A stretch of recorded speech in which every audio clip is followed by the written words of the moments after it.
Live. Okay, we're live. Hello, random person. Maverick and Tire Meyer. One Ice Queen. Jackson. Hello, James Mason. How are you doing, guys? And yes, I did have some small amount of adult beverages, but not enough to make any difference. Anyway, guys, it's going to be fun tonight because I think it's going to be a teaching night.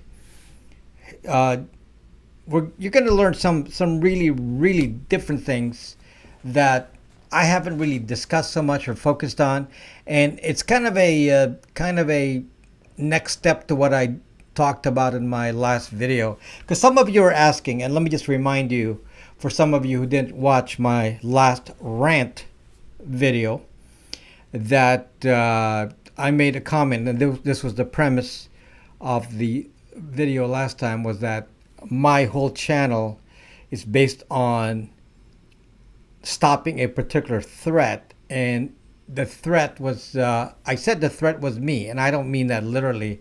You shouldn't be afraid of me. The threat was to tell you about somebody like me because of my particular set of skills. And I said, I have a particular set of skills, and I was trying to explain to you that I'm not lying when I have those skills. But I didn't give you specifics about how that operates. And what I'd like to do today is tell you why some of the stuff I talk about is different. And I'll really make you think. This whole session here will be about kind of exercising your brain, because it's not as simple as you think. Many people think that I'm here to talk about cybersecurity. Those of you who have been to my channel for a long time realize that that's not really what I talk about. I don't really tell you what the latest hack is, or you go to other channels for that, like Security Now, which I follow, and other channels of that nature. Or another good channel for hacking is like Hack 5. So I go watch those channels. They're good channels, and I go watch those channels when I want to learn about what's new in cybersecurity. But that's not what this channel is all about. So I don't really compete with those channels. My stuff is very different.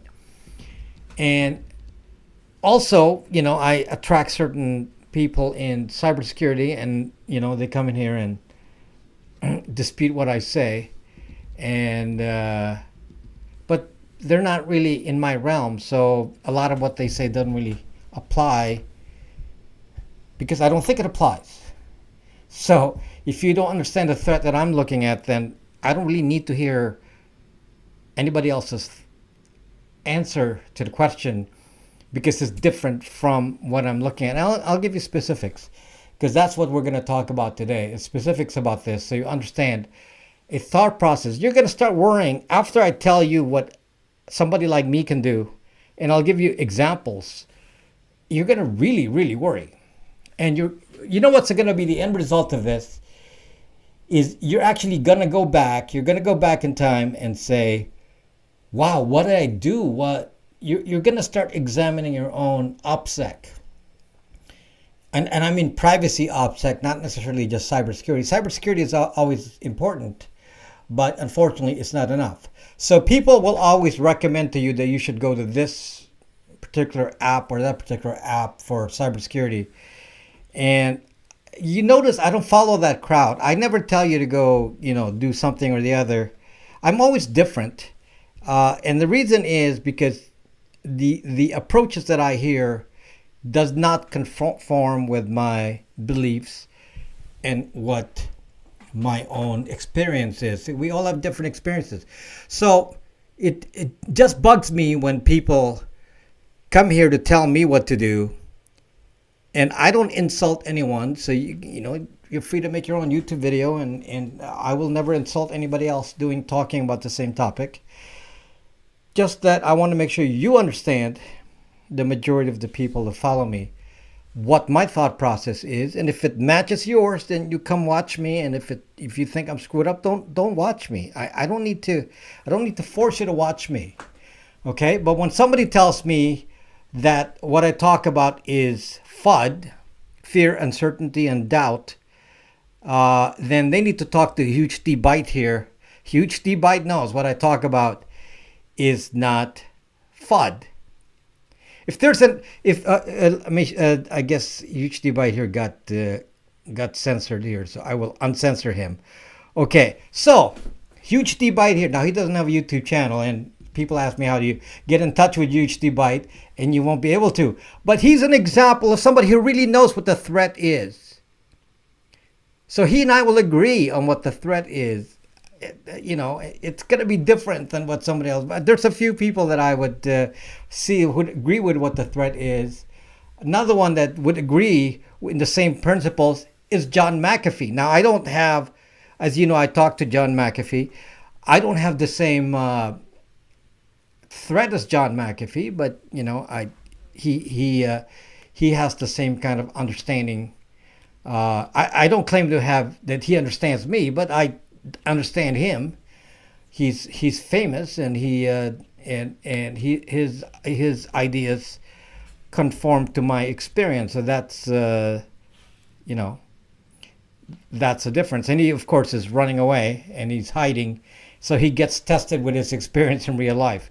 So I'm not going to challenge somebody who has to physically do this in real life. And I don't have to hide. I'm not a target of 3-letter agencies. I haven't done anything.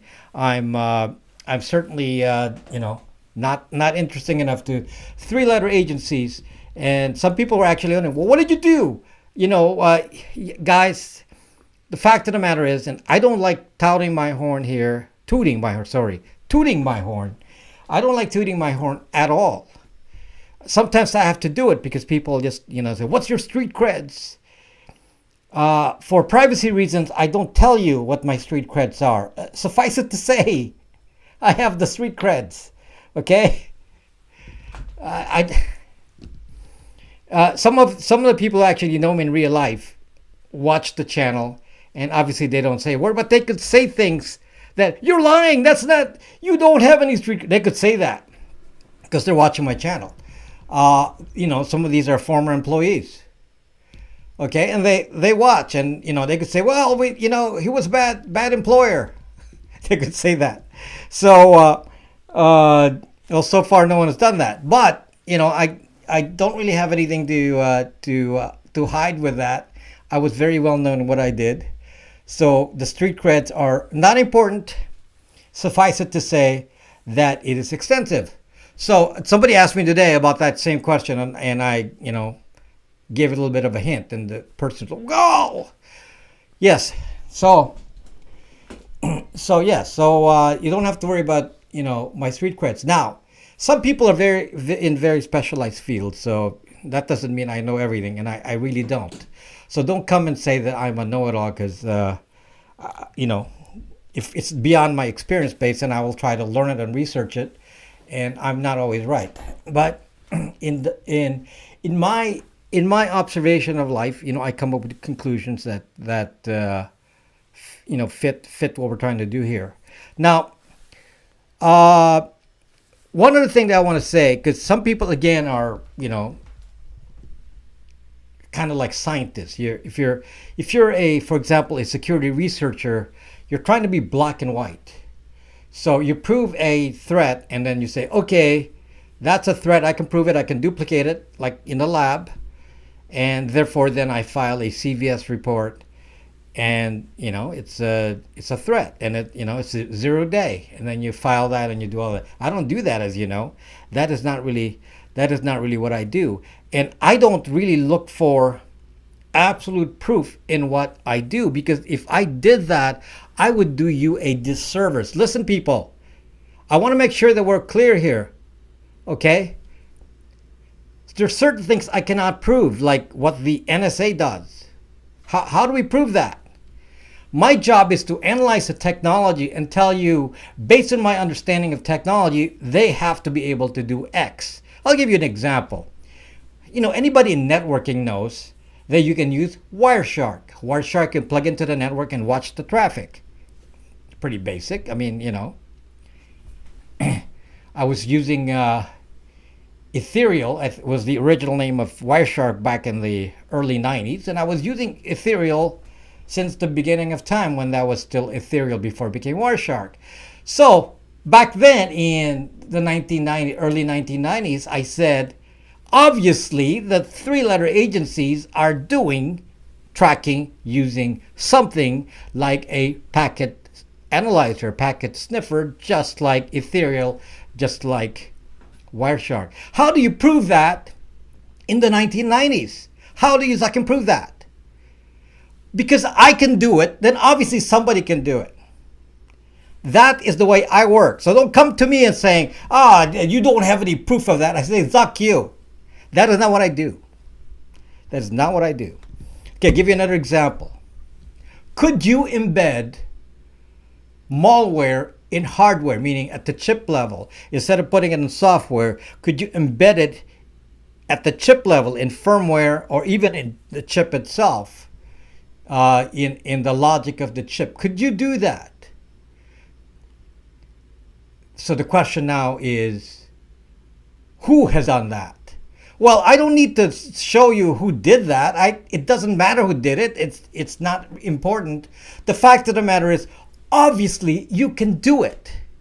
Did Cisco do it? There's questions of where Cisco did it. And of course, there's some more well-known backdoors like on Intel. So the question is, if someone can do it, someone will do it. That's the premise I have to work on. Otherwise, I don't give you a canary in a gold mine approach. I have to think about the technology and say, canary in a gold mine. I'll warn you ahead. I'll give you another example. What about quantum computers? Okay, we were having a discussion about this today or last night, and the discussion was quantum computers, and somebody said, well, that technology is not here yet. Well, the NSA, many years ago, bought 10 of the computers. I did a live stream saying, look, the NSA bought 10 quantum computers from D-Wave. A couple of months later, every occurrence of that on the internet disappeared. Google took it out. There was nothing on the internet about the NSA buying D-Wave. It's like, wow. What were they hiding? Why did it disappear from the internet when you could search it that they bought 10 and suddenly disappeared? And somebody said, well, that technology is really backward. They can't destroy asymmetric encryption yet with the Shor algorithm. That's not there yet. I don't look at that. I look at the evidence. If you're going to buy zucking 10 of them, many years ago, they probably have 20 now. What are they doing it? With that, playing solitaire? Come on, people. This is like, okay. So I will never be in sync with these cybersecurity people. I will never be in sync. I'm telling you right now, I will never be in sync. So it doesn't matter. I can be different. Don't expect me to be the same as anybody else, because it's going to be different. Okay, now I'm going to go into specifics here.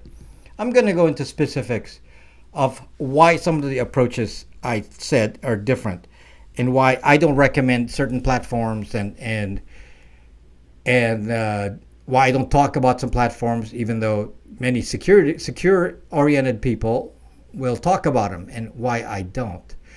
And what I'm going to talk about is metadata, which is obvious. Every security guy will say, yeah, that's obvious, metadata. But it's not obvious when I tell you that, guys, is the way I find out your information. And that's why you cannot hide it. It's because of the metadata. So I'll get into the specifics of this, guys.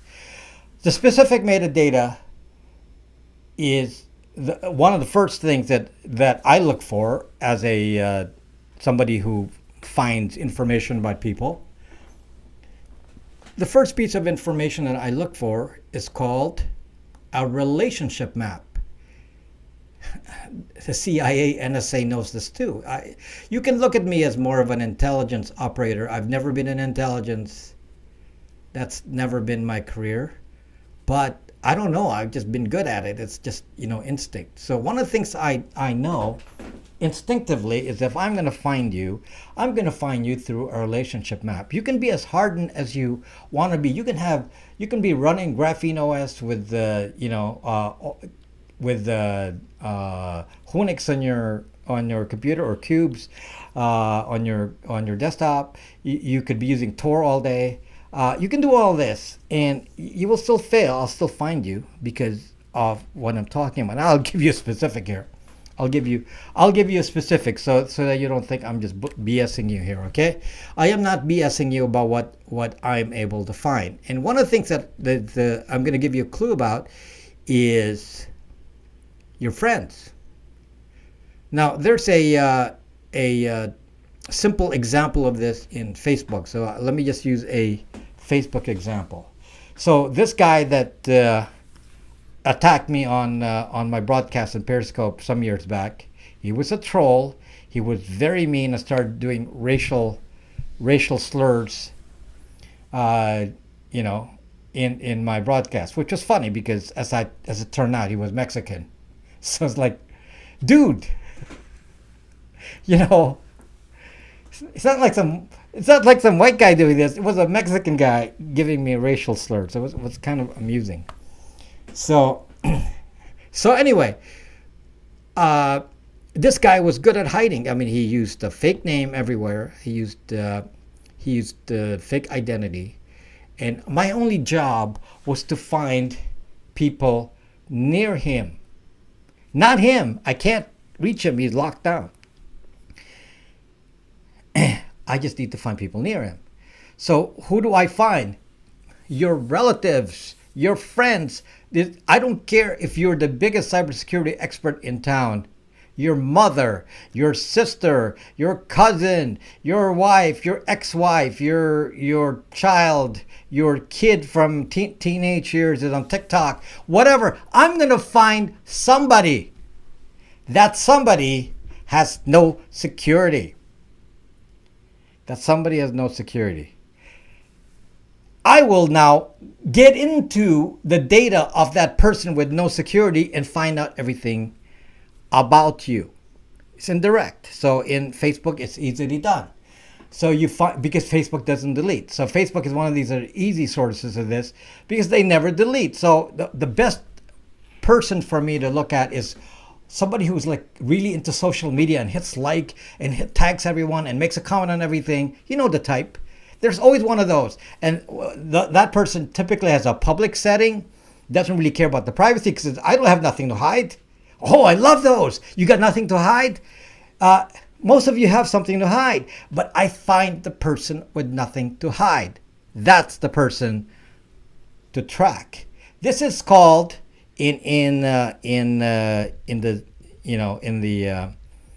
cybersecurity world. This is called a side channel attack. This is about people, guys. People. It's not about working with computers all day, which I do, but it's about people. If you find the people, you will find the mistakes. Now, what kind of mistakes are you going to make?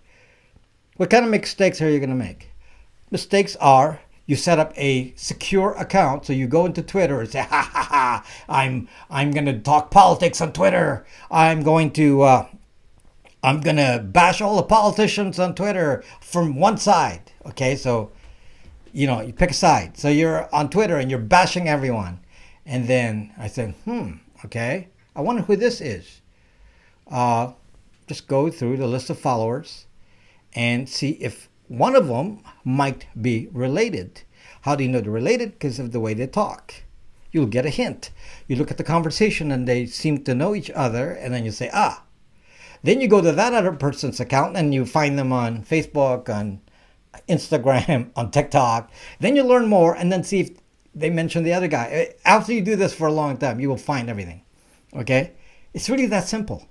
It's because you cannot protect against people who do not have security because you don't have any control over it. This is why this relationship map, this connection with people is called, this is the metadata that I'm worried about, is when you say, I connect with people. So I don't need to see who talks, what you're talking about. You can be in WhatsApp. I'll give you a specific example here, guys. Specific example, okay? And for some of you, you're gonna dislike my example, but it's, it hits hard, okay? And that is two people having an affair, and they have a Facebook account like most people.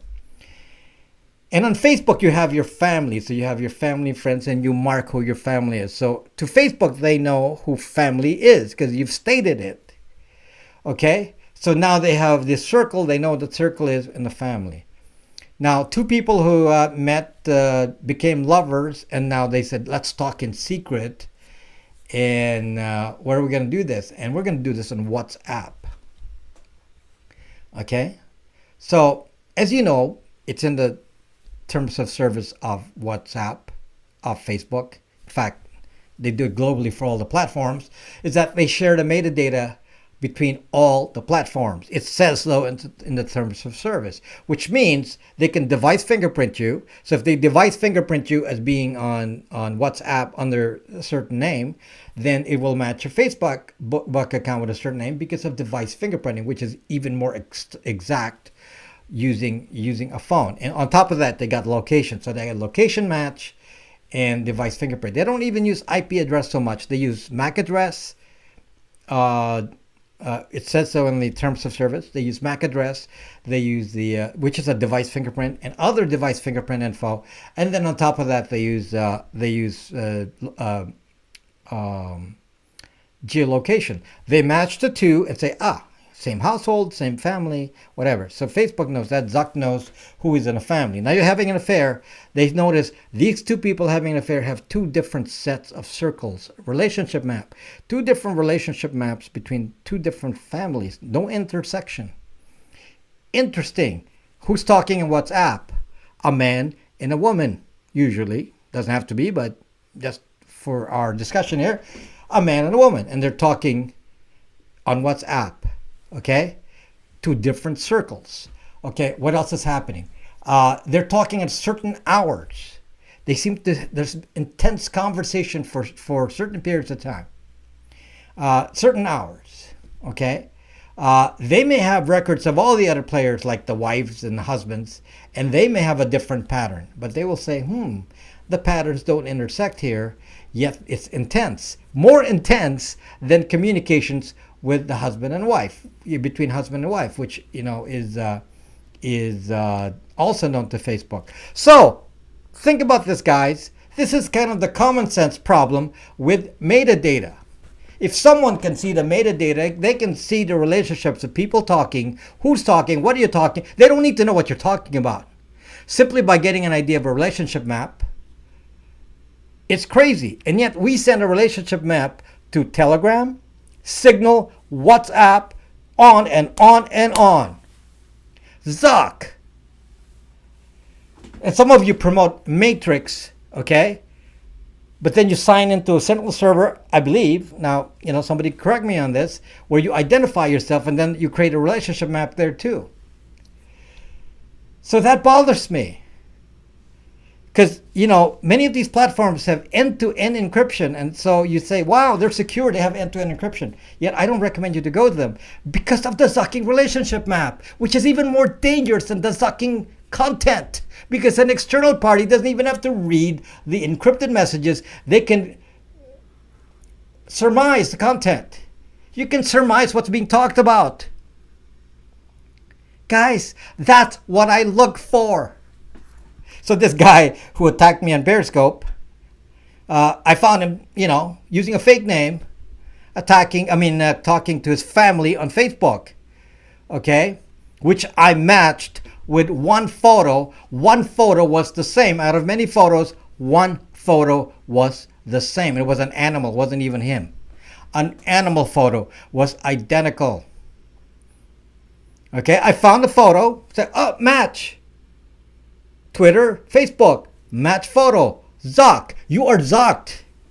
Okay, now all I have to do is say, okay, you locked up your account. Let's find the relationship map. Who are you connected to? Now, he locked up his friends and all that, so I can't find his friends. Easy. Easy. Okay, so you find out friends and groups where he is, and then you find the friends, and then at some point, after a little bit of research, it took me several hours to do this, and to do a little bit of research, and then I find somebody in Mexico who didn't care about security, and bam, you're done. You are done. Okay? So, what am I saying to you? That's why I don't talk in the same way as other security people, because I'm not about security. I'm about intelligence. I don't mean smarts here. I'm talking like the intelligence community. That's how I think. Maybe I read a lot of spy novels because I haven't been involved in intelligence in real life. I'm more of a theory guy, but I'm really good at the theory and I apply it to practice. I'm really good at it. I don't know why. I can't tell you why. Is that something you learn? I was just good at it. So there, if you understand what I'm saying, now you see a practical way of how I do this, and hopefully you understand why I do things a little bit differently. This is why, I promote pseudo-anonymity to disconnect the relationship map. This is why I don't like using apps that collect contact lists. This is why, I always disconnect phone numbers and email addresses and so on for different accounts and photos and email. Yeah, I said that. Email, phone, photo, name. Disconnect that, so then if you're going to talk with family, create a completely different identity for talking with family. Don't mix it up. Don't have your relatives go into your Instagram account or your Zucked, which they will. So I don't tell them. I tell them not to go there and certainly not comment. I tell my family, don't zucking comment on my YouTube channel. No zucking way are you going to comment on my YouTube channel. Okay, now fortunately, guys, here's a positive thing about YouTube. It's actually very hard to dox somebody on YouTube. There's actually no information. YouTube they did a good job. Well, good job and not. They centralize the data on YouTube. They don't share it with you. They don't want you to use their data. So only YouTube has the relationship map. They can arrive at that, but you guys cannot. So there's the advantage of YouTube. YouTube actually is very hard. If you come in here with an identity, I can't really find out much about you unless you used it elsewhere. So for example, Hey You is Hey You on Twitter. If he's on Twitter with the same picture, Zucked. Okay, are you on Facebook with the same name? Did you ever use that name in gaming? Now, this is how I found somebody else. I think that's how I found that kid. Okay, gaming. So he used the same gaming handle on Twitter, which he then used to troll me. Then I found his gaming handle and I say, Zuck, you are Zucked. Okay? So, you understand this now? You understand, why I talk the way I talk. Now, let me just tell you something else. And this has to do with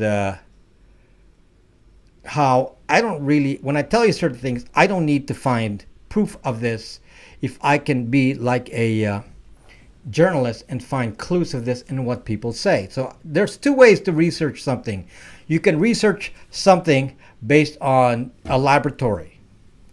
But the problem is you can only research what you know. You can't research what you don't know. One of the things that I talk about is I believe that there are a lot of dangers in the cell baseband modem. And some people will argue that I don't have any proof that Qualcomm and Skyhook and all this are involved with what happens in the baseband modem. And, I'll get any number of arguments saying, well, you can't prove that, so there must not be any danger in the baseband modem. Yet we know about hacks like SS7, SimJacker, and those are the only ones we found by accident. We found them by accident. So, what about things that you don't find? So how does Stingray actually work? How do they do advanced versions of Stingray? Who tells them how to get into the chip to do the kinds of things that they do? Because they do pretty nasty things on there. Okay? So how do they do that? Do we need to establish an actual, scientific proof of it? Of course not. Because if I don't warn you of what's possible with the data, what's possible with the encryption, what's possible is you'll always be behind. You can't be behind when you're dealing with three-letter agencies. You got to be ahead. You have to theorize. So don't question me and say you have no proof. Because I say, Zuck you. The question in my mind is not that I have proof, but can I do it? Can I instruct somebody to do it? Do I know someone who can do it? Or logically, can it be done? Therefore, if it's possible to put malware in hardware, then someone has put malware in hardware. Since it's doable, it's got to have been done. How do we find it? Well, that's the task for somebody to research. How do you find it? That's the worry. But it can be done. Okay, so there's on your phone, on an Android phone, there's a section called OEM area. The OEM has custom code that nobody ever checks but the OEM. Google doesn't check it, nobody checks it. It's in the OEM area. Now let's say you're Huawei and you want to put some spyware. Not saying they do, but let's just theorize this. Could they put any kind of code in the OEM area, which will not be tested or checked in any way by Google? Okay, it's not part of the Android open source project. Of course you can. Of course you can. Can you put malware in there? Of course. Can you track data that doesn't require permission? Of course. Did you know that an OEM can change the SE Linux policy on the phone? Because they can recompile the AOSP. So they can then change the Linux and say, okay, we'll give permission to this. Okay, of course they can do that. And somebody, at a higher level, like somebody at a 3-letter agency, must have the skills to do that because it's doable. It is doable. It's not a question of you can do it. You can do it. So I'm not going to have to try to prove it. I'm saying if it's possible, then watch out. Worry about that possibility and put it into your defense mechanism because it may happen. If somebody finds a problem with asymmetric encryption, it's going to be through the use of a quantum computer because we already know the Shor algorithm can break quantum computers. Asymmetric encryption. Can they do it in volume? I have no idea. But I have to assume that 3-letter agencies can do it at a much faster rate than we know. They're not going to tell you. According to McAfee, the NSA was 10 to 15 years ahead of the known technology during his experience because he worked for 3-letter agencies doing that kind of work. He said it was 10 to 15 years ahead. So you have to theorize 10 to 15 years ahead. Now, if you don't want to do that because you think that's conspiracy theory, then go to some other channel because I can't teach you defense if we don't theorize what kind of things are happening now. So please do not compare me to some of these other channels because we can't do it like that. If the idea is to understand what they could do to us and our data ahead of time, especially with data collection, we have to anticipate.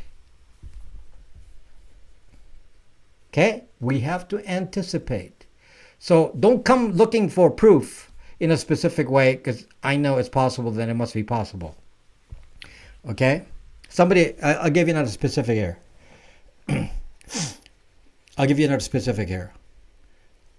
No one really knows how Google does what I call Wi-Fi probes doing promiscuous mode. We don't know how they collect it. Let me just say this.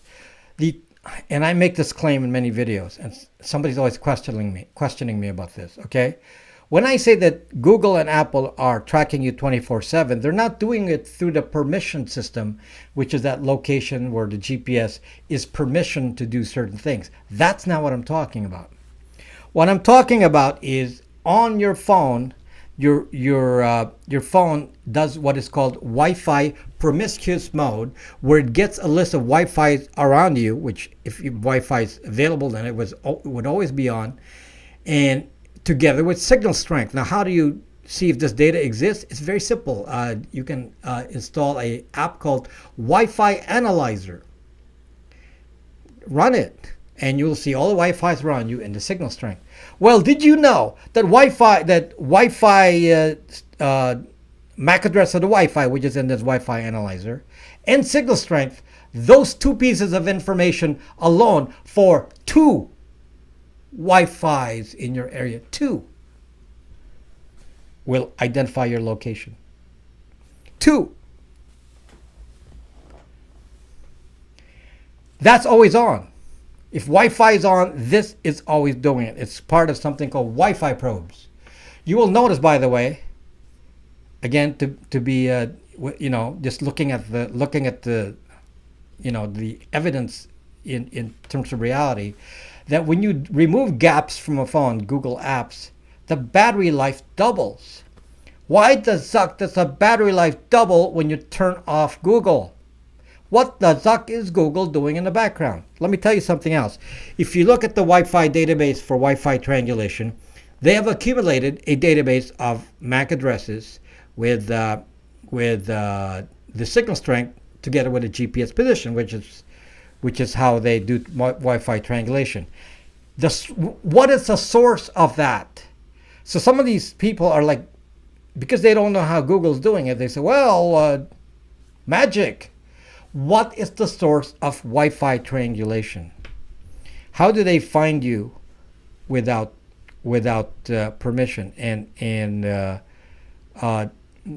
I found various terminology in Google that refer to this, and it's very subtle. Over the years, I've changed even my terminology because they've changed their terminology, and they call it Wi-Fi scanning. That's a term they use. If you look at the source code of Wi-Fi scanning on AOSP, it has nothing weird going on in there. But yet when you do Google, I think that's where they put the Wi-Fi scanning on an Android. Wi-Fi scanning is where it collects GPS, signal strength, MAC address, in order to build the database. Now, why do I assume this? Because guys, someone at Google admitted it. So as a kind of a journalist kind of guy, this is how I discovered this. This is what in the old days, the location, and I even would talk about this on my broadcast, 5-6 years ago. In the old days, the way they would do this is with Street View cards. So the Street View cards will have the sensors that pull out, do the promiscuous mode with GPS. So the GPS comes from the Street View car, and then they scan for Wi-Fi's and then collect information. That became the basis of the database. Google announced, somebody questioned Google, and they actually gave an answer, that they no longer do that. This is what they said. We no longer do that in Street View cars, collect MAC addresses and so on. We now do it through Android. And, and somebody is telling me that it doesn't happen on Android. With that information, GPS and MAC address and signal strength, they can find anyone in the world. Now, presumably, it's just raw data. The problem is your phone has your Google ID. So, yes, they may say, well, it's not personalized data, but yes, they can collect the personalized data. They have the Google ID. So they have the Google ID, the MAC address, the signal strength, and the IP address. I mean, not IP address, the GPS position. And that's what is used to populate the database. And obviously databases, because I use it all the time. It's called the geolocation API, and it's based on MAC address and signal strength. Something I use all the time. I go to my geolocation test on bracks.me/geo, GEO. And then you can go test yourself against that. So obviously I understand how that's used, and I've tested it for years, and it's always bothered me. So the problem is, you think, because this is the other clue, you think that just because you did not give permission, that somehow they don't collect information. Yet your iPhone knows where you are. Therefore, iPhone is doing geolocation tracking without permission. iPhone will tell you are 5 minutes from your destination, and you don't have to guess at this because there's Find My Phone. Okay? And Find My Phone isn't about you turning off Find My Phone and suddenly you're not tracking. No, Find My Phone is to see what Apple has. So if you don't want to look at it, they still have it. They just don't show it to you. And you're saying, that's not true. Well, that's just, again, work on the premise. They can. Therefore, they will. Okay? If they can, they will. Google and Apple made a mistake of showing people in Florida with COVID map in the Florida beach and say, look at all these people at the beach, not doing contact tracing. How the zuck did you get that information, Google and Apple? Because obviously that is part of what is in every Apple and Google phone. You can do this. Just like they can do that, they can take off permission or add permissions to themselves. They own the zucking product. Somebody would always criticize me and say, we don't trust one party because you can do anything. Exactly. So if you have bad intent like Google and Apple, which is to track you, yes, they can do anything, and don't accept what they say that yes, we don't track you. Does Siri record your voice? Does Google Assistant record your voice?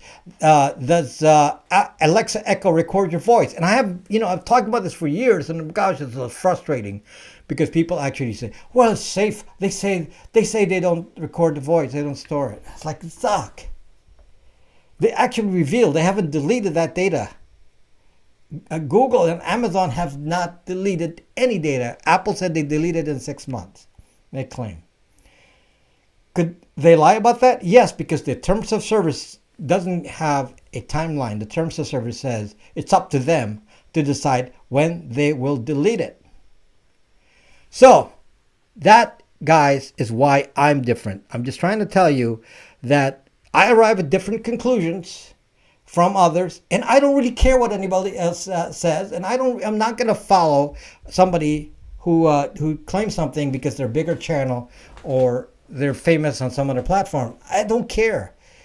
Believe me or not believe me, I'm just going to tell you the facts and you decide on your own. I'm going to give you one example again, which I have a video on. Okay, some of you say, well, I'm such a smart guy with cybersecurity, so I'm going to use Protonmail. Because I trust them, they're secure. Somebody left a comment in my video saying this too. I trust them, they're secure. They use PGP encryption, this, that. And it's like saying, oh my gosh, it's kind of sad actually, because let me explain the true danger of a Protonmail that you don't realize. It's coming from somebody who wrote a program like Protonmail. I actually wrote one that was going to function like Protonmail. And I wrote it, and I'm going to tell you that I got so disgusted with what I saw. I said, "Suck! I am not going to sell this product." I mean, it's such an invasion of privacy that I'm not going to sell this product. Here's what happens. Okay, so just like what is promised by Protonmail and Tutanota and whatever, they're all the same. Even the one recommended by Snowden. Don't believe what everything that Snowden says. He may be a hero, but doesn't mean, that he thought everything through. Okay, I was running this email service, so I'm going to tell you what I saw.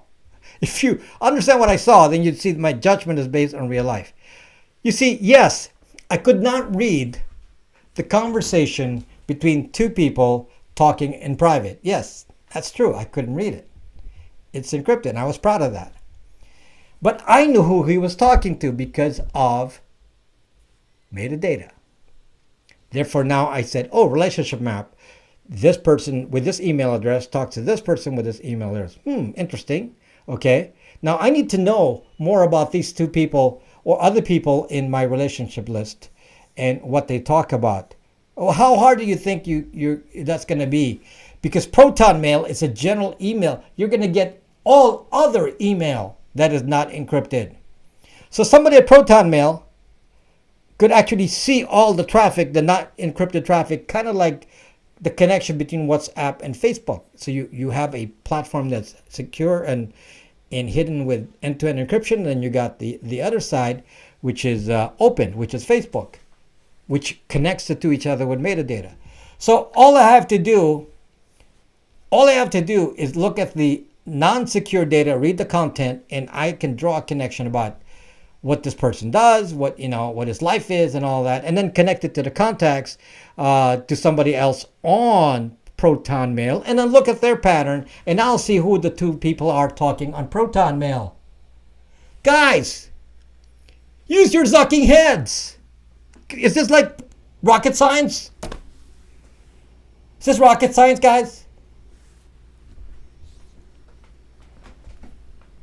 I can't believe some of these experts come to me and say, I am going to use Protonmail. It's the safest. Jeez. When you accept data that has metadata and you match it to data that does not have metadata, you're actually increasing the database. Whew. Just gets my blood pressure up thinking about people arguing with me about this because they don't truly understand the problem. They don't truly understand the problem. Okay, so as an intelligence officer would do, this is why I wonder. Google, as you know, was founded with money from three-letter agencies. Look at the history. Okay. So Google was founded, the first funding for Google came from three-letter agencies. The guy that invented Google Earth and Street View, actually John Henke, I believe. Is that his name? John Henke? He made Pokemon Go after he left Google, but he invented all that. And all the surveillance for location in Google was based on this guy. And guess where he worked for? Three-letter agencies. So they placed many people from three-letter agencies directly into Google. So make up your minds on that. Now, so the question now is, given what I just told you about metadata on Protonmail, you would start to think, you wonder if Protonmail, someone like Protonmail, could be created by a three-letter agency. That's the rumor. Not going to say that true or false because I have no idea. So, I don't need somebody from Protonmail tell me this because I'm not gonna judge that. However, you do understand the possibility here. It doesn't have to be Protonmail. It could be 210 It could be anyone. Anyone can create this kind of entity where you go and mix encrypted data and non-encrypted data, and through the metadata you'll draw the connection. And then you'll find everything. Okay, so will I trust Protonmail? Hell no.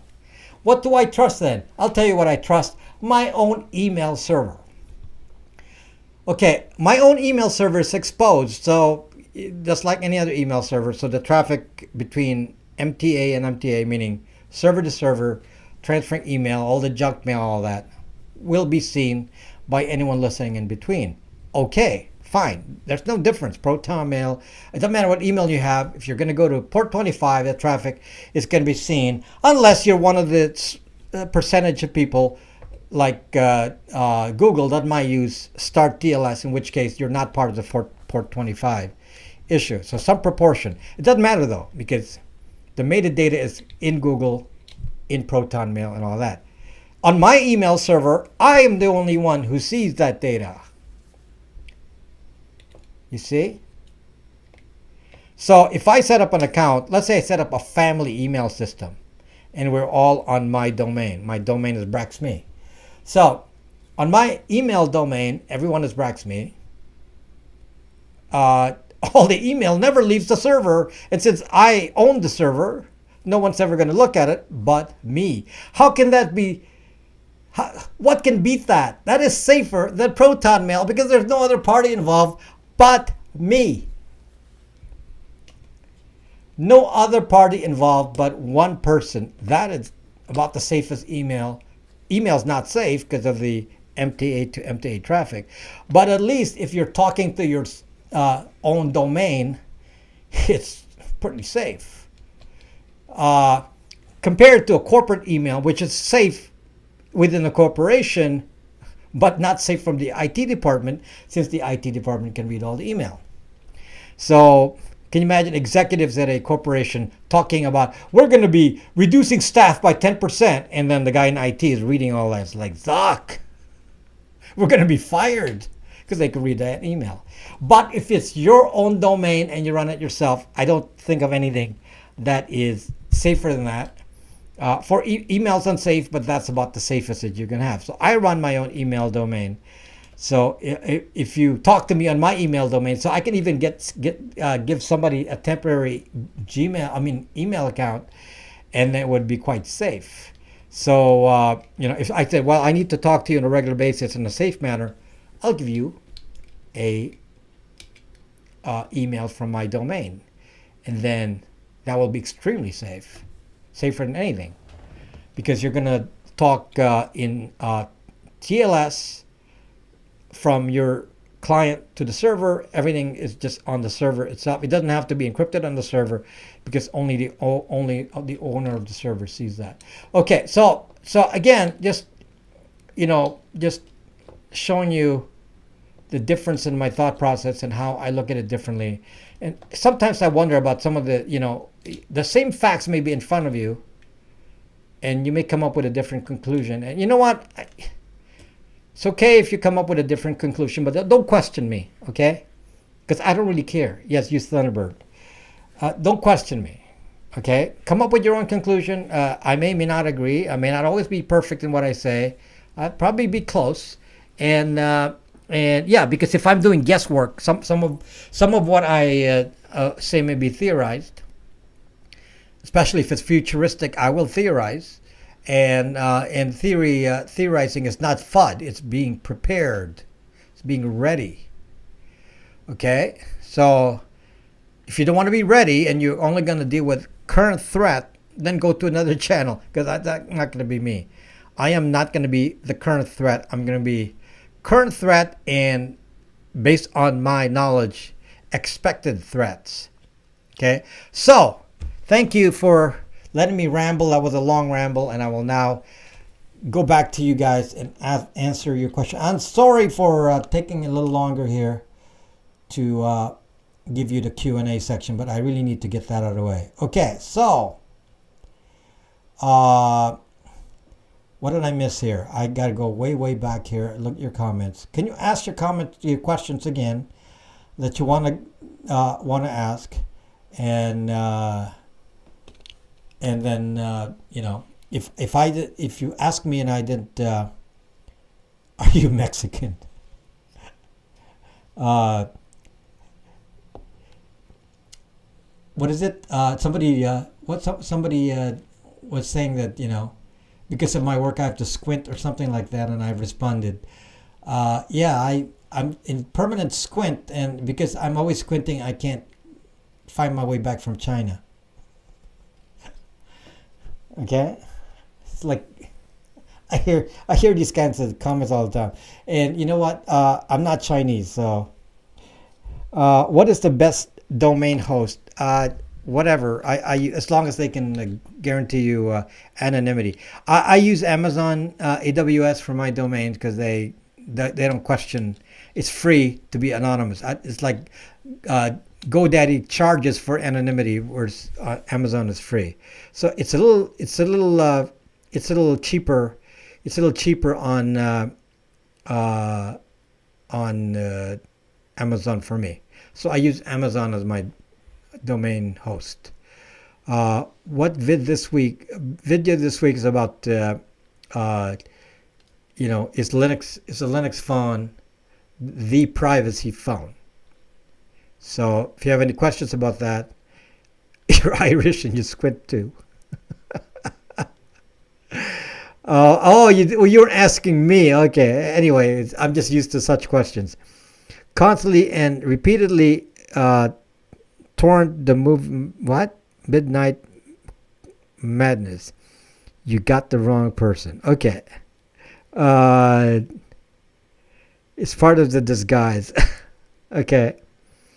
What the what was the guy in the trailer you included? Turkish hack Turkish what?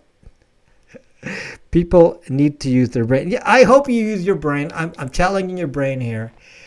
Sometimes I find that the smartest people don't really use their brain. They really can't work in intelligence. I've never been an intelligence agent, guys. To be honest, I'll be direct with you. I've never worked in that realm. And obviously, because of what I do, people who may have been in that realm before talk to me and tell me their experience and so on. And it's interesting.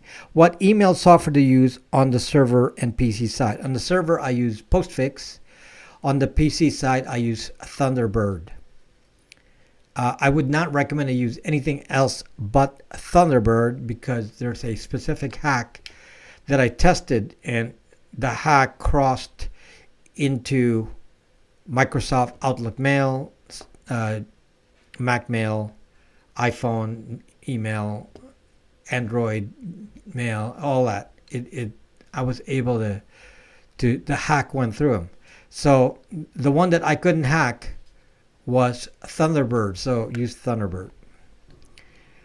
Okay, there may be others that are safe. I haven't tested K9. I haven't tested Edison. I haven't tested some of these, so I couldn't tell you. But from what I tested on the PC, I know that Thunderbird will make you safe because I don't know about a mobile. I would be worried about doing email on mobile. So use it in a very restricted way. It's especially if you get a lot of junk mail, because the junk mail can actually be attacks. New Google attack. My cerebral cortex is zapped. Simon, does it help full face recognition if you squint? No, actually not. Yeah, because there's a program that can actually modify your face. And somebody asked me, is it a good idea? Let me answer that for you, Simon, in an indirect way. Is it actually a good idea to modify your face? And I said, actually, I did that. So back in the early times of my my live streaming, I actually put many pictures out on the internet that are my face, and they were slightly adjusted so that the AI would not line up my face exactly. So actually, played with it, and you adjust it. It could be very slight. Adjust, the eye separation, the nose, mouth. Some of this. Just it could be so slight that you're still recognizable as the same person. So I did that. However, now the number of photos of me, since I've become popular now, that's now impossible. So I couldn't do it now. But I did do it. If you're not famous, you could probably still do it. But too late for me. So I'll be your sacrificial lamb, so to speak. I can't correct myself anymore. Let me pass the message to you. If you want to do it, you can do it. Boast, not boost. You have to change everything. Your face might get stuck like that. One thing that I want to tell you is do not trick Facebook by saying, I don't want my profile pic to be on Facebook, with my real face. I'm going to change it. Well, what Facebook does, this is why I can find some people even if they change their picture. It's crazy. This is what happens. When you go change your profile picture, by the way, a profile picture on Facebook is public. There's no restriction. You can search it on Google. Okay? Let me repeat. Your Facebook photo is public. All Facebook photos and backgrounds are public. There's no rule, privacy or otherwise. When you change them, they now point it to your account. So then now it's part of a history of faces.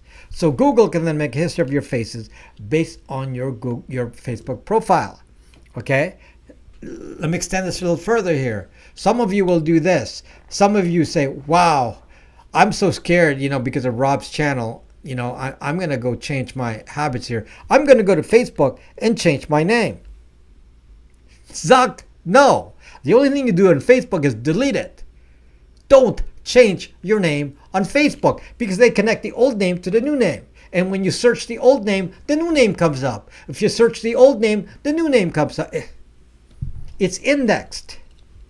Again, use your brain, people. Okay? Use your brain. So, if you know the opposition, it's funny how people don't really use their brain. So, you can be very smart and not use your brain. So come to me and ask. I would say that 99% of the people do not truly use their brain on this. 99%. So think. Security is all about common sense. Have you checked out the Pawn Gotcha? There's another one. HaveYouBeenPwned.com. Pwned. HaveYouBeenPwned.com. If you're going to pronounce it right, I guess. HaveYouBeenPwned.com. That's the original one. So another one is Pawn Gotcha. Gotcha. Okay, same thing. Use that to see if you've been hacked. Don't use, I teach you use multiple email addresses, partition by activity together with your different phone number. So if you have a single phone number, I would recommend that you use ting.com and set up a separate account. Oh, by the way, just before I forget here, this video is sponsored by Linode. Now, some of you are into Linux, and Linode has been into Linux, and in fact, they've been around before Amazon AWS in 2005, and I also use Linode, so I have Linode servers, and they're reasonably priced and they're very competitive, and so far, I've but nothing but good things to say about them. They've been very, very good with their service and their offerings, and they are offering. If you go to my link there, they're offering a 60-day or $60 credit if you click on it from my channel, linode.com/Rob Braxman. See if I can get it to come up there. There you go. So you'll find a link to that in the description. So hopefully if you're interested in servers, you can set up a server in Linode for $5 a month, which can be great for Linode server. A Nextcloud server that you want to use for video. So it's a very good thing for that. So if that's something that you might consider, then I would suggest you think about the possibility of Linode for $5 a month. That's not bad. I'm working on virtual lab for cybersecurity training using OpenStack as part of my ending career. Have you ever tried a CS lab in a cloud-based environment? You can't just use the cloud, though. You have to. Cybersecurity involves physical devices. So if you're using the cloud for hacking cloud things, then you need a cloud. But if you want to see what happens on a phone, then you have to have the phone. So no, it's all of it. That's a whole year through your link. That is epic. What? The Zucker himself was trying to advertise on privacy propaganda for Zuckbook. Who's the secret between them and Rob? What are you referring to, Mad Cow? By the way, Facebook had a watcher on me because I talk about Facebook all the time, every day for several years. And on Facebook, nobody watches. On YouTube, nobody watches me when I criticize Facebook. So I don't do it much here because nobody watches the video. So it's almost like feeling being censored. If nobody watches the video, it's either because Facebook is really good, or the algorithm doesn't want criticism of a competing platform. So because of that, I mean, some of my old videos have like 1,000 views. I mean, my goodness, it's been years. I mean, not years, but a year and a half, almost 2 years, to get 1,000 views means nobody's interested in me talking about Facebook. Well, Facebook had a watcher every day, an executive, one of the members of the development team, who was young, I presume, but he had a lot of. He was in the weekly meetings with Zuck, he said, and they would talk about me, and basically would interrupt me and say something good about Facebook if I said something bad about Facebook. So I haven't seen him in a long time, and he hasn't followed me on YouTube. He was on Periscope. So just FYI, I was important enough to watch. I'm waiting for this VPN, FBS VPN. Why would you wait for another VPN? You have mine, bytesvpn.com. My VPN supports Europe, Canada, North America, Canada, US, Australia, and India. So that's the reach of my VPN. So you can have those locations on my VPN on bytesvpn.com. And of course, if you want to buy a phone, I now have a lot of stock of phones. I ran out. It was funny. I don't know what happened. I didn't even have a video about it. And then suddenly all the phones disappeared, I think in one day. And, at first I had a stack of phones, and then I looked, they were all gone in one day. And it was like, what the zuck? So anyway, I just got deliveries. So you can see in the store, there's lots of phones now. So you can buy phones.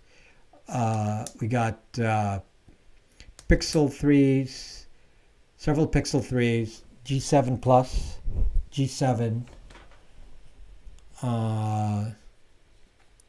and Brack routers. I don't have any other models right now. Just those three at the moment. And then we'll see in the next few days. But that's what's arrived so far. Can you buy Byte VPN with BTC? Yes. Yes, you can. Temporarily switch to iPhone because of part-time food delivery work. Yeah, I mean, you got to do what you got to do.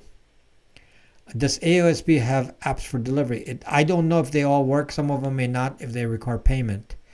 So, yeah, just, two different identities, two different phones. Just keep the identity. I mean, you got to do what you got to do. I mean, if you're trying to make a living, make two different identities. Don't mix up the identities. Don't say, I'm also King Sing on the other one. Don't do that. Okay? If you can't help, just a tip for you guys, if you can't help, but use platform like Zuckbook because you're running a business from it, then use different names and create an identity. Somebody was asking me, how do I do that on Facebook, because Facebook is tracking MAC addresses and IP addresses and location. Simple. De-Googled phone. That should block Facebook. Okay? If you use a de-Googled phone and a VPN or Tor, whichever you wish to use, that should, you look suspicious to Facebook, but at least they don't know who you are. Okay? So there's the secret there, King Sing. Just, a de-Googled phone is actually best for some platforms, but not necessarily for others. So if you're doing business, banking, they do their best to track you, and there's no escape sometimes. Some banks say can't use a VPN. Well, what do we do? I'm not famous enough to force these banks to change policies. Someday I'll be famous enough, and then I say something, and if they don't agree, there'll be a boycott. Well, I don't have enough followers for that. We can't do a boycott. But someday, I want to push a boycott of any company that bans a VPN. By the way, UPS banned me, blocked me, couldn't purchase a shipment because of a VPN. And I had to talk to the tech people, and said, you're doing the service. I'm protecting myself with a VPN, and you're blocking me because I use a VPN. And you know what they did? What they did is issue some sort of exception on my account. So now when a VPN is on, I can change IP addresses. They basically did a security exception where they said this account will not be penalized based on IP address. So then, good. We're in good shape then. Okay, so now UPS, at least somebody there, had the authority to override the IP address policy. So just so you know. I'm hungry for real what? What is the internet speed on Brack's router? Up to a gigabit. Yes. On wired mode, Brack's router is up to 1 gigabit. That's correct. So I should make a new Apple ID for the phone for food. Yes, you do need to do that, King Sing. Yes, absolutely. Think about it. Don't just do things willy-nilly. Think about it, plan it out. Use different email, different phone, and so on. Again, there's throwaway. I told you this. I'm going to repeat it again to you. I have another phone, and I have a stack of SIM cards from Ting.com. By the way, come to me and use my referral code if you're going to use Ting.com, please, as a contribution to this channel. If you use my referral link for Ting.com, then they give me a month of free service. So really, really appreciate that if you can help this channel with some little thing like that. And if you're going to use Ting.com anyway, just use my referral code. Anyway, this is what I do. I bought a stack of SIM cards. I buy them in like packets of, I believe, 50. So, and they're old now. I mean, I buy them in 50s and they're old. And I actually change the SIM card every month. Okay? And I actually use Google Voice. So if somebody calls me, you actually calling Google Voice will then forward to my phone that has the SIM card. The number changes all the time. So to confuse the algorithm. So next month I throw away the SIM card. There's no extra cost. It'll cost me about $10 a month. And then I throw away the SIM card. So the whole line costs $10 a month. And I hardly even use the actual phone because it's only going to do forwarding. I actually listen to the message on Google Voice. So in reality, I'm not even really using the phone service. So it's like $10 a month to just have the account active and the phone number. And that's what I use to disconnect my real phone number from the rest of the world. Because if they use that number, next month it'll be a different actual forwarding. So it doesn't bother me that it forwards because whatever number they have isn't going to be valid next month or as frequently as you want it. I have 50 of them a year. 50 of them, I can change them, but there's no charge, you see, to do it once a month. So although I may do it more than once a month, that would be more costly. So in order to not have any extra charges, it's once a month, when you renew, you only use the current phone number for 1 month and then expire it and use a new one, and there's no charge. Okay? So that's what I use, and because of that, I only have one number for two-factor authentication for this particular use, and that is the Google Voice. Okay, so one single number, but no real phone number attached to it. Okay, what else? Each your SIM cards. Okay, so this is something else I said. You see, if you watch some spy novels, you will see that if you bought your SIM card in the last few days and somebody was hunting you, they're going to go to the stores and look at the video and see who bought this particular kind of SIM cards. And if they know your general location, they'll go to the stores and see how you got the SIM cards. and go find some identification if you got them on the mail, who ordered them. The thing is, when you age your SIM cards, my SIM cards are old. I mean, they're over a year old. So it's pretty hard to trace because it's old. And, if you have a lot of people involved doing this, you can do a SIM card exchange party. Pull all your SIM cards into a bag, shake it up, and pull out the number of SIM cards you put in. SIM card party. Perfect. Okay? I don't know who's going to do that, but it's a great idea. So, SIM card party. That you can do that. Now, I don't need to hide from 3-letter agencies, but yes. Don't promote XRP as in here, okay? XRP is BS. If is it better to get a new phone SE to use the food delivery app from scratch? No, get an old phone. Reset it. People sell their phones all the time, King Singh. Reset or get a used phone. But it's fine. Reset it. It doesn't matter because people sell their phones all the time. It's common enough that that's not gonna people give their phones to somebody else. That's very common. What's your opinion on Google's Gigabit fiber? Well, I don't have any opinion on anything.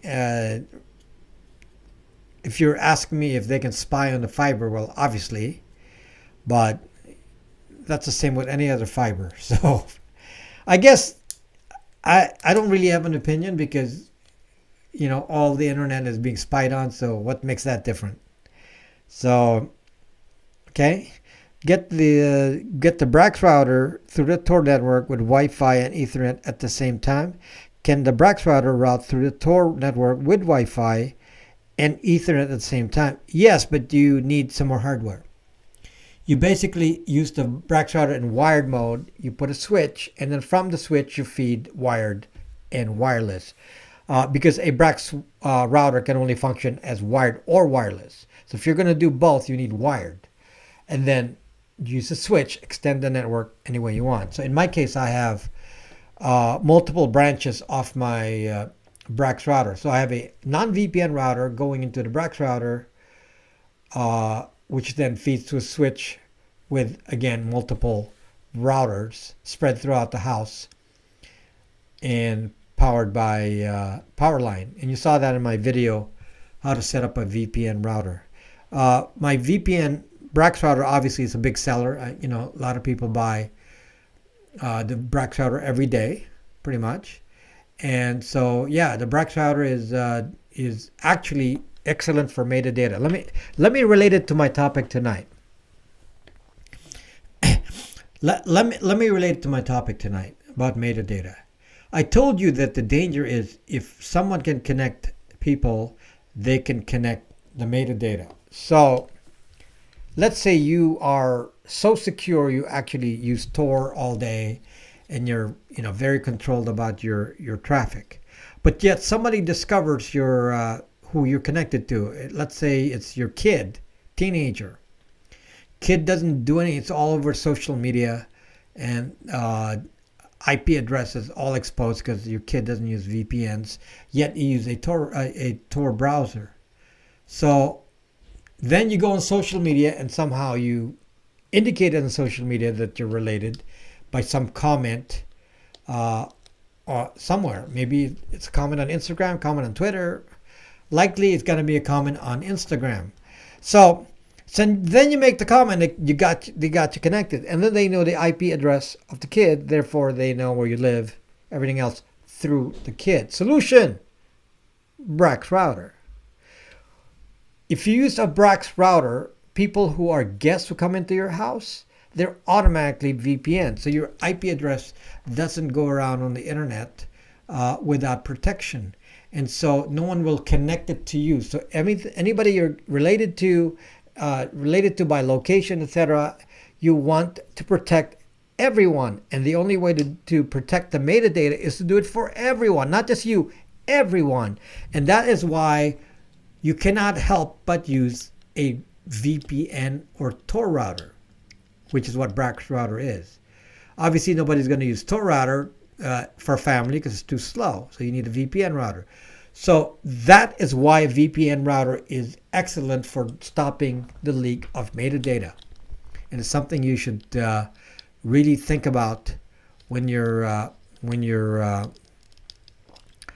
planning your network, because use your head. Metadata. It's not just about you. Can you protect people who know you? This is something I'm going to tell you a personal story here. And I hope she doesn't watch this video. Probably not. She's not going to sit around on the live stream near the end. But my sister-in-law is really bad at this, because she's like putting her entire life, every photo of me, of, every family gathering is always posted on Facebook. In certain cultures, I'm Filipino, my family's Filipino, and in our culture, they're like obsessed with Facebook, putting every social event on there, and then they put photos of you, and then you get tagged, and then it gets you identified. So I don't allow her to take a picture of me or allow her to post it on Facebook. And I get mad, and I've shouted at her enough to, she got mad at me too. So the point is, we all have somebody like that who takes pictures of us and puts it on Facebook,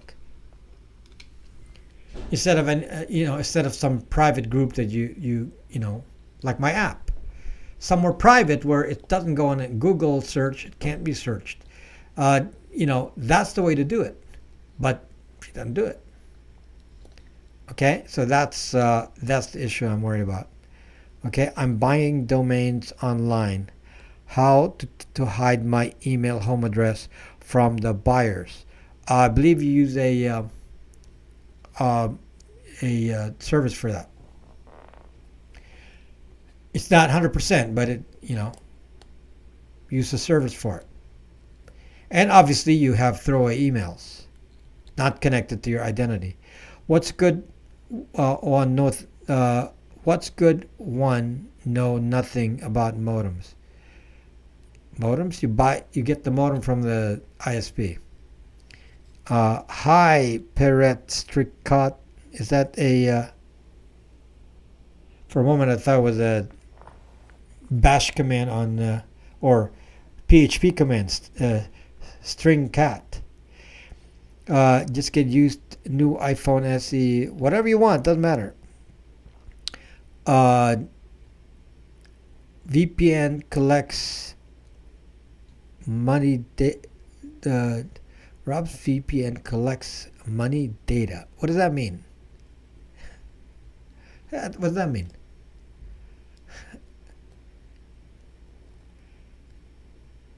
Yeah, my VPN doesn't. I actually disconnect the information about how you pay from how it records. So sometimes it's really hard to look up, because I don't actually know how it was paid for. Many times some of you pay by BTC or gift card or something, and I don't actually have a record of how it was paid. I only record it at the time and say, okay, the subscription is this period, so there it is. But if you said, I want a refund, you have to tell me what the account is, because I'm not even going to know what account it's connected to. So that's the difficulty with anonymity, because it makes it difficult for me to manage. But that's okay. That extra work for me is fine, as long as I contribute to your privacy. You don't really have to worry about me. I don't collect your data. Use PayPal, whatever. I'm not your enemy. So, nobody's ever come to me and said, I released your data, and said, well, that guy is actually this because I have his PayPal. Never happened. So I disconnect the data from the two. So, PayPal data is not data on my app.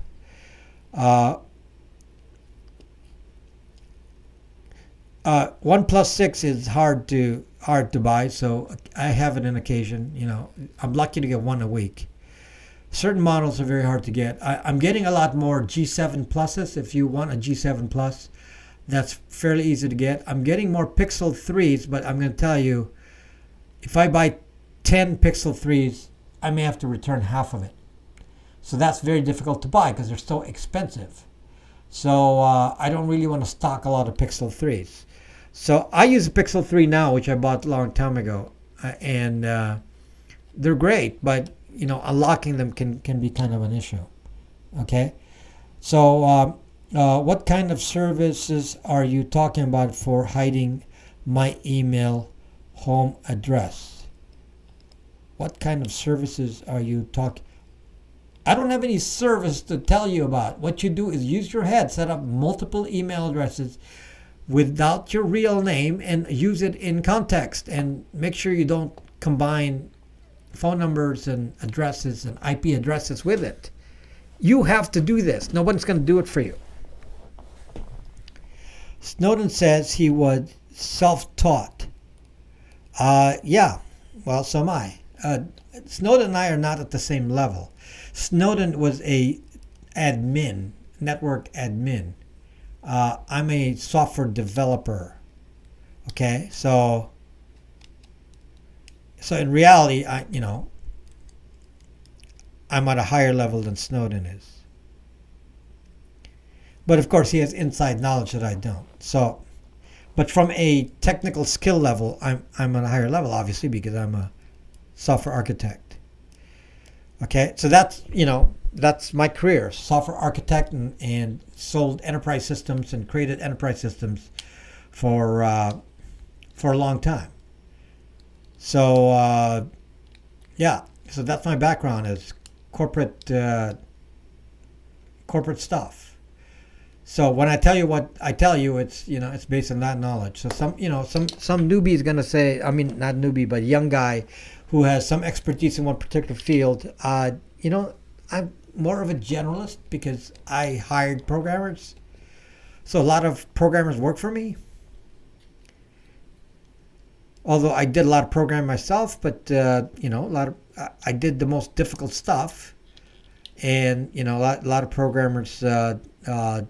Some other senior programmers did a lot of the other work, but it was all my design, and I everything I did is my design. So there you go.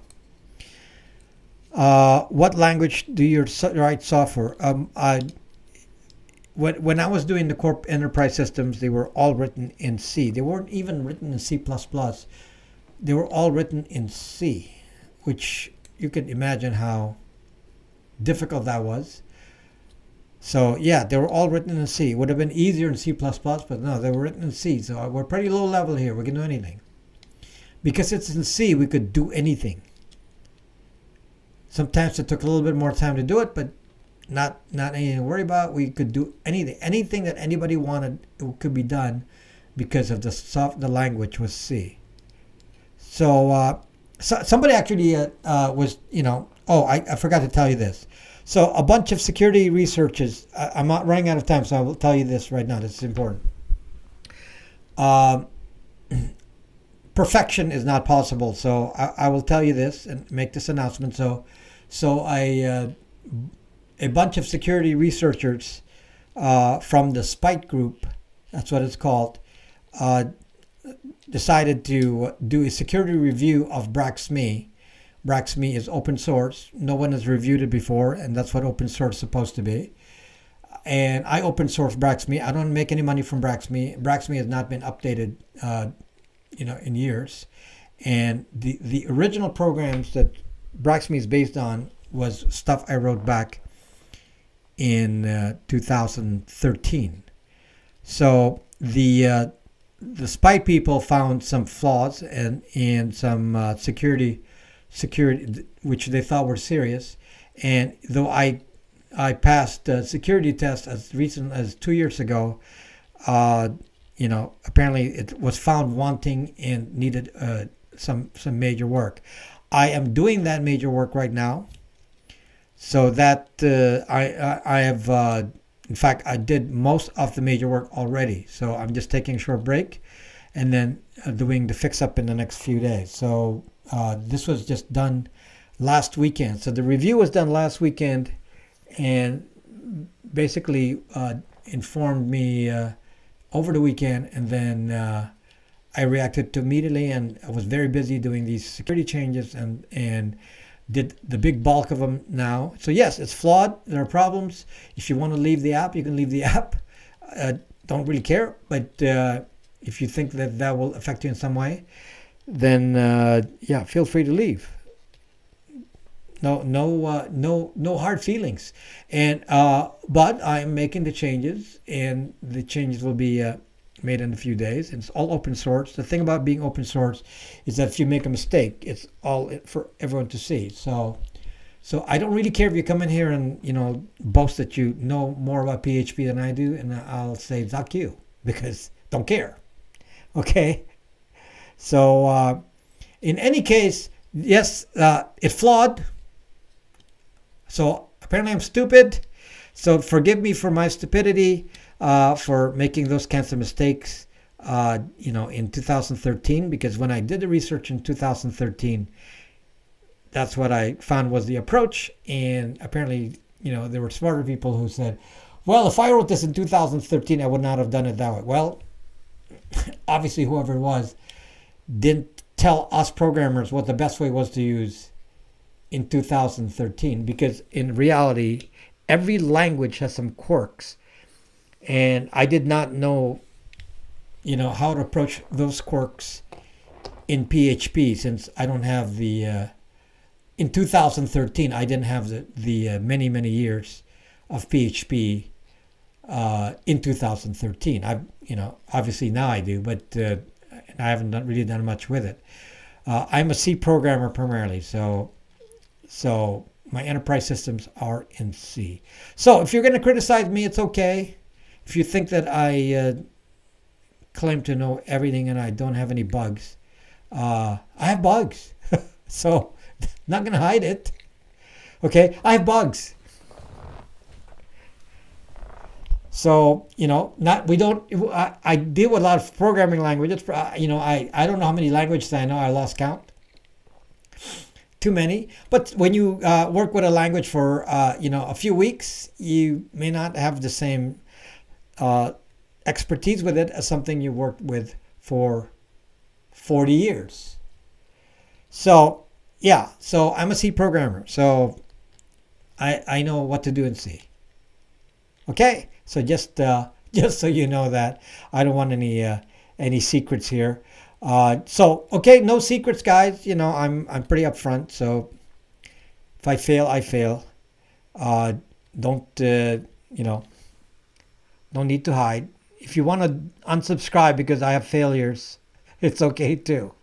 Okay, I am here to help you. That is my point. So if you think that I'm giving you BS, then you don't have to be on this channel.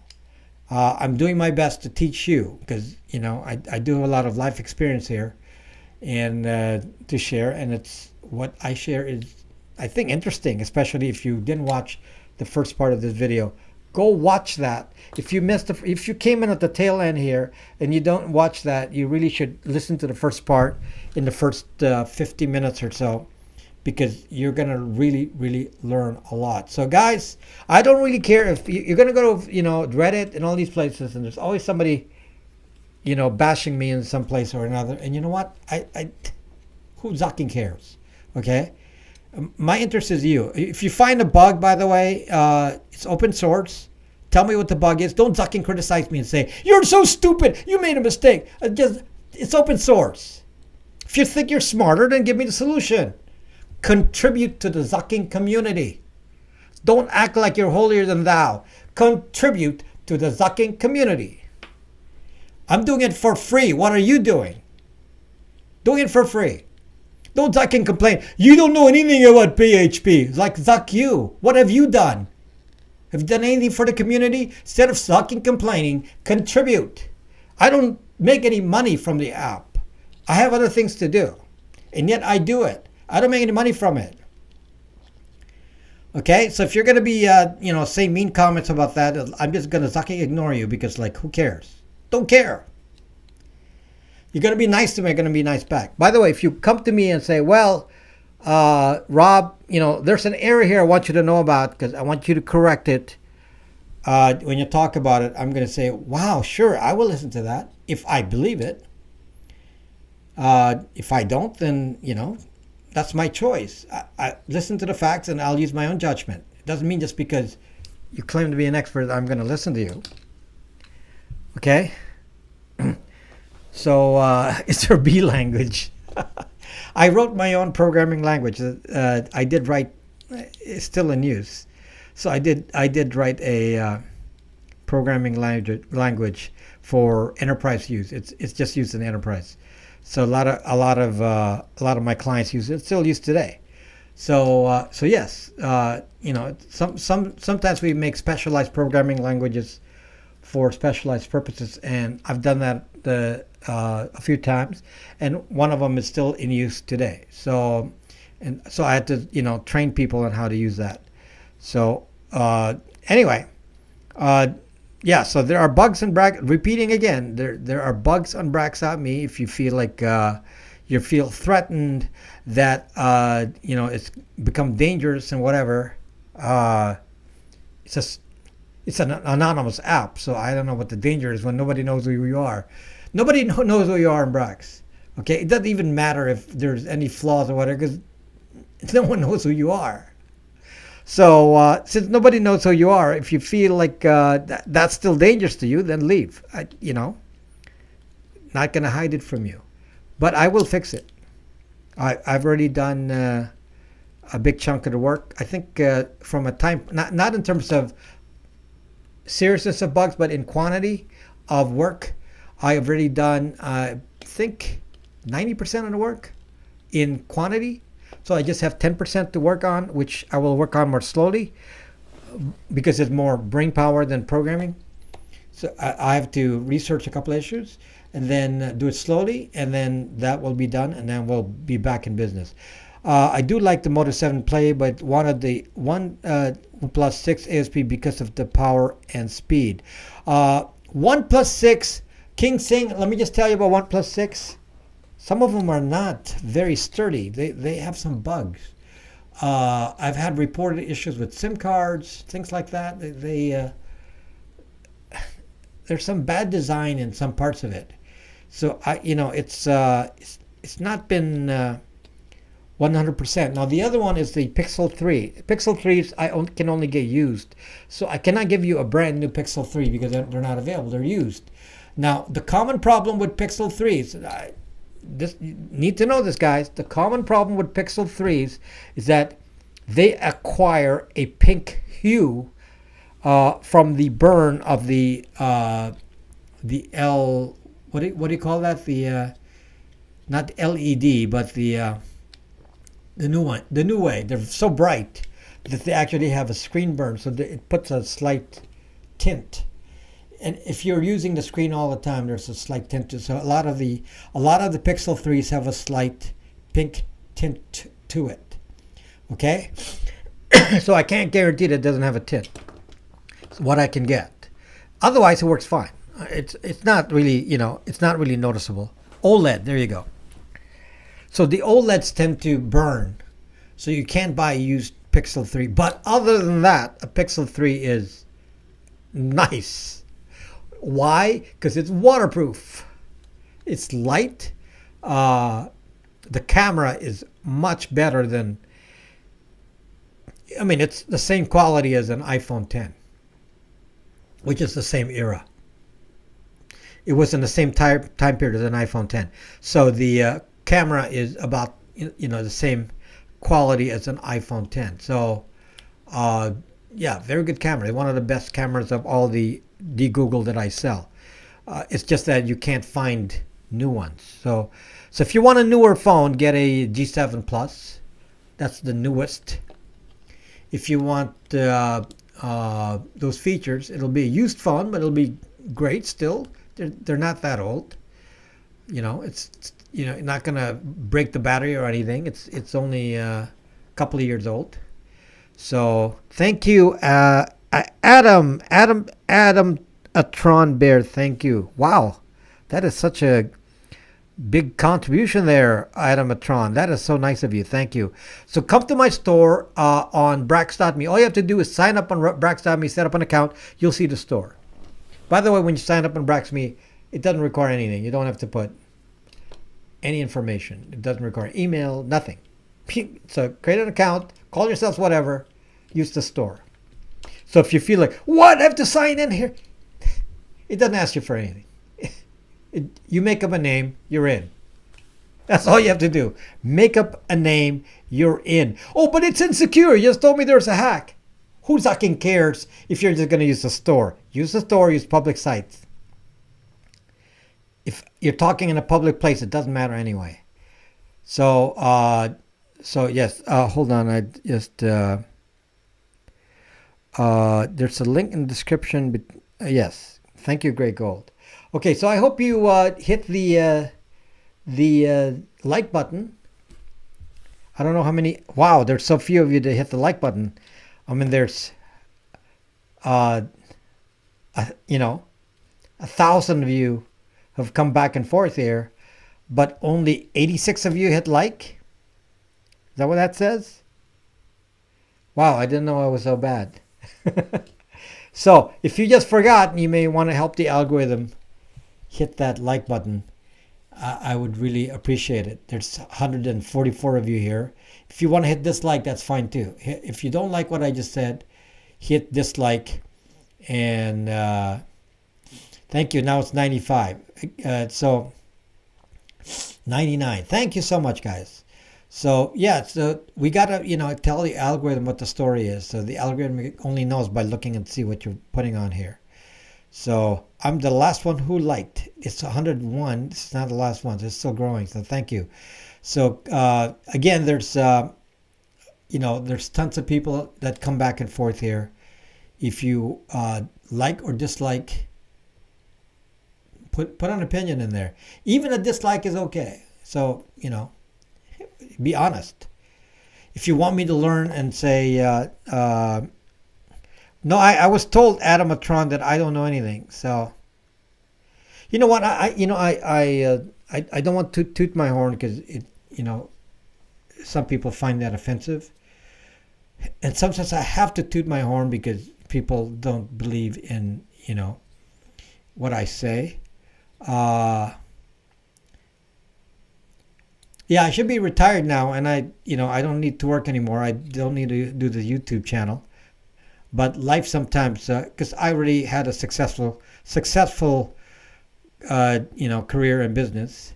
But sometimes life doesn't work out too well. So when you think you already, have a retirement pool and things happen, and life gives you a setback. So that's why I have to, I still have to make a living. But yeah, I had a lot of accomplishments, and it's put me in what I would classify a successful position. So if some of you are, some of you who think you're smarter than me and know better, then think yourself smarter and better. I don't care. I was at what point I was in the top 1%. So how do I know I was in the top 1%? Because the IRS told me you're in the top 1%. So I paid taxes at the top 1%. So you can imagine how much that was. So yes, that's how successful I was. I was in the top 1%. But now I'm not. So I am not in the top 1% anymore.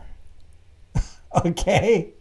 So you can criticize me all you want now, because I look like a nothing. I'm just a YouTube guy. It's like, what are you doing on YouTube? If you're successful, what are you doing on YouTube? Because I'm no longer in the top 1%. But I got there. Okay? I got there. And I don't mean top 1% on YouTube. I mean top 1% according to the IRS. Okay? So, yeah, the IRS said that you're in the top 1%. So they're talking taxes.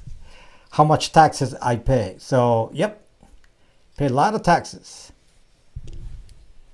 Okay, don't need to tell you, but it was a lot of taxes. Paid it willingly. There was no issues. There was no drama. Been audited, a gazillion times, and even recently. Now that I don't have any money, then they're not interested in auditing me anymore. But when I did, they audited me, and I even made friends with the auditor, the IRS agent, because I was very honest. So I'm a very, very honest person. So just this my life history here. So anyway, 50%, 60% to be extra safe. So I don't know what that means. YouTube is here because he has a mission. I do have a mission. I can go back to what I was doing before and make obviously lots of money as an executive. I think my lowest title was Chief Software Architect. I think that's the lowest title I've had. Aside from President, Vice President, Executive Vice President, CEO, all those titles. So So yes, I've had all those titles in different size companies, but so the lowest, at least in a long time, the lowest title I've had was Chief Software Architect. But if you don't believe me and you think I'm full of it, then because it's all ego, I'm okay with that too. I don't have anything to prove. Okay, time for Requiem for a Dream. That's funny. No piano allowed here. I'm gonna play piano on Periscope because I need to play piano. So I'll schedule that in. Play some piano on Periscope. Okay, guys. I can't make this reach 2 hours because then I can't. Some people will get upset. So, do you really have a staff, or it's just you? Do you presently have staff? Yeah, I have help now. I don't actually flash the phones. The phones that you buy from me are not flashed by me anymore. It's impossible. Okay, impossible. So I got people have to do that. I cannot do that. No, there's no time. So yes, I have staff now.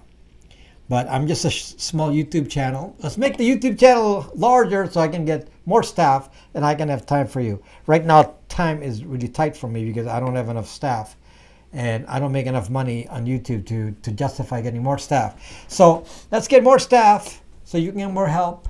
And, and obviously having the program Brack's Me here is not the easiest on my time. So it's a distraction on my time because I don't make money from it. But I do it for you. It's just a service. If some of you feel like you don't want to be in my platform, Brack's Me, because of what I said, then it's okay too. The security people keep telling me, I should tell you, all you guys, to leave the app because it's unsafe. And it's like, I'm not going to leave the app. And I probably have the most feared content since I'm the, most prolific poster there. So I don't have any reason to feel like I need to fear loss of information or loss of my security, and I'm the one who has the security flaw. So, but that's me, and I want you to decide for yourself. Do you need a team from India? I do not need a team from India because you'd have to come here and do it. The work has to be done here. Taxation is theft. Where are you going to start the boat channel? It's the boat channel. I may rename the channel. I've already done, I've recorded videos. I haven't posted any video because I'm still thinking about how to package it. I've already recorded enough for 3 videos, and I haven't posted a single one because I don't know how to frame the package. Should I just make it social and just talk about boating? Because I was gonna do prepper stuff and test things related to prepping. Or do I just, have it kind of friendly and, just what I do on the boat, everything, just free flowing, no agenda. Just here's the boat, You want prep. Okay, yeah, because a boat is actually a what do you call this? It's off grid. A boat is off grid. Although I'm not off grid, the boat can be off grid. So I'm just turning the boat off grid for experimentation. So it's so easy to do it. I have lithium batteries. I just add the solar and control. I already have the lithium batteries. So, so anyway, yeah. So okay, so I'll continue using the title then if you like the prepping stuff, and I'll use it. But it will be a lot of boating in there too, because that's what it is. Become the next John McAfee on a prepper boat channel. Okay, maybe I'll call it the prepper boat channel. Maybe that's a better title. Prepper boat. Get a phone and free bag of what wood. Making it social is nice too. Okay, I'll put boat in the title. I'll rename the title and put boat in there, so that I can mix it up.